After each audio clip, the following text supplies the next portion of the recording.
प्रश्न और हमारा काम ही है कि उनको कंफ्यूज करना, क्योंकि हम तभी तो उनकी गहराई को हम लोग भांप सकेंगे, उनके मेरिट को हम भांप सकेंगे। तो ये उम्मीद करना है कि हम प्रश्न जो पूछेंगे वो सीधा साधा क्वेश्चन पूछ देंगे तब तो सभी आंसर दे देंगे। तो अब बात ये उठती है कि अगर हम कंफ्यूजिंग क्वेश्चन पूछेंगे ही पूछेंगे तो उनको क्या करना चाहिए।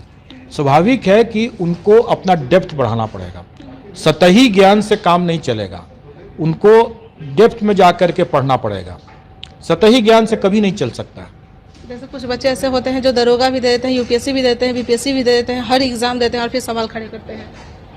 नहीं, वो स्वाभाविक है कि वो अपने अपने विकल्पों को, अपने ऑप्शंस को मैक्सिमाइज करने का कोशिश करते हैं, क्योंकि अगर यहाँ नहीं होगा तो कहीं और होगा, कहीं और होगा। उसमें कोई हर्ज की बात नहीं है। तो हर किसी का अलग होता है, होता ही है, होना ही है, स्टैंडर्ड भी अलग होगा। लेकिन अगर आपको अगर बीपीएससी की, अगर जैसे कंबाइंड सिविल सर्विसेज की परीक्षा या फॉर दैट मैटर कोई भी टेक्निकल परीक्षा को भी अगर आपको करना है तो आपको उसके डेप्थ में जाके करना होगा।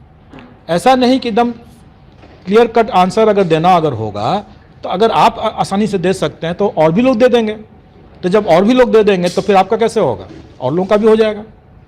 इसलिए समझने वाली बात है कि क्वेश्चन हमेशा डिफ़िकल्ट ही आना चाहिए और लोगों का प्रिपरेशन जो है इन डेप्थ होना चाहिए। सतही ज्ञान से फ़ायदा नहीं होगा। सर पारदर्शिता की बात कही जा रही है, तो क्या ये भी एग्जाम ऑनलाइन आप लोग फिर बाद में लीजिएगा, कभी होने की संभावना है? देखिए, भविष्य में तो बहुत कुछ हो सकता है। निकट भविष्य में मैं नहीं समझता हूँ कि हम लोग अभी ऑनलाइन करेंगे, लेकिन भविष्य तो परिवर्तन की बात ही है। हमारे रिसोर्सेज बढ़ेंगे, हमारे चीज़ें बढ़ेंगी, टेक्नोलॉजी बढ़ेगा। जैसे मैंने अभी थोड़ी देर पहले कहा कि एआई टूल से भी इवैल्यूएशन की बात हो सकती है। भविष्य में होना है, भविष्य में तो चेंज होना ही है, कभी ना कभी ये ऑनलाइन भी आ ही जाएगा यहाँ। निकट भविष्य में मैं अभी इसको फोर्सी नहीं कर रहा हूँ, क्योंकि अभी उसमें जो कठिनाई है, क्योंकि कंप्यूटर के अंदर में जो चीज़ हो रहा है वो किसी को दिखता नहीं है। मैंने पहले भी बहुत बार कहा है कि पर्दे के सामने जो चीज़ हो रहा है वो आप सबके नज़र में है, सब लोग उसको ठीक कर सकता है। पर्दे के पीछे जो चीज़ हो रहा है वो पता नहीं चलता है। और कंप्यूटर के अंदर में क्या सॉफ्टवेयर है और किस तरह से उसको हैक किया गया है, चाहे सॉफ्टवेयर से या हार्डवेयर से, ये पता करना बहुत मुश्किल है। अभी आप लोगों ने एक पेपर में देखा भी होगा, किसी परीक्षा में किसी पेपर में निकला भी था कि कैसे हार्डवेयर को हैक करके, मैनिपुलेट करके वो किया गया था।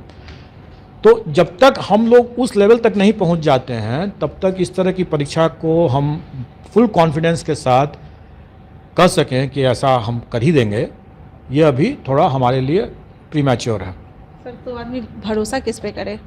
ऑफलाइन ऑनलाइन दोनों में तो वही हो रहा है, ऑफलाइन में भी तो लीक हो जा रहा है। देखिए, भरोसा तो आपको इंसान पर ही करना है, क्योंकि जो इंसान जो उसको कर रहा है वही है, वही सबसे महत्वपूर्ण है। ऑनलाइन हो चाहे ऑफलाइन हो, दोनों ही हालत में जो इंसान जिसको कर रहा है वही महत्वपूर्ण है।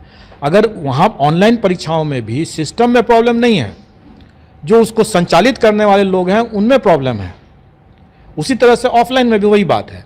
तो अगर हम अपने ऑनलाइन परीक्षा में या ऑफलाइन परीक्षा में अगर खराब लोग रहेंगे सम्मिलित, तो स्वाभाविक है कि खराब ही होगा रिजल्ट। लेकिन अगर अच्छे लोग रहेंगे तो स्वाभाविक है कि ईमानदारी से और पूरी पारदर्शिता बरतते हुए रिजल्ट्स आएंगे।